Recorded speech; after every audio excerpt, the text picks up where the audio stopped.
Kayata, dahil base sa weather satellite namin, hindi uulan sa North Korea. Mali ang supercomputer nyo.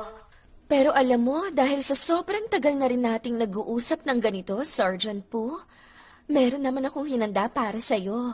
Para sa magiting naming kalaban dyan sa kabila.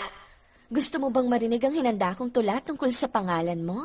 Aba, kung sinulatan ba naman ako ng tula ng ayu ng North Korea, syempre hindi ko yung tatanggihan, no? Sige.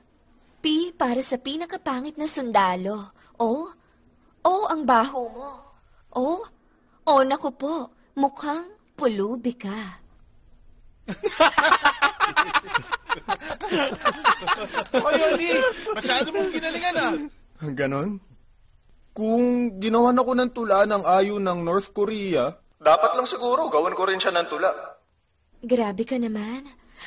Siya ang pinakamagandang singer sa South Korea, di ba? Gusto mo tulungan kitang magsimula? Hindi naman na kailangan yun. Ay, parang meron kang kamuka. Yung ilaw ng poste niyo.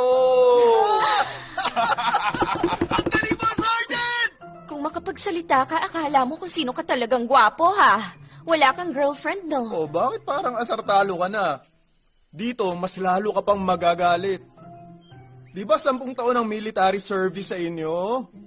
Ang malas mo naman. Ako kasi madi-discharge na eh. Ang sakit nun, no? Akala mo talaga kung sino kang makapagsalita. Wala ka pang ang napapatunayan. Gusto mo durugin ko yung mukha mo at ipakain sa aso? Pumunta ka rito kung matapang ka para magkaalaman na! Ano, papalag ka? Hindi. Nagkataon. Ang ating...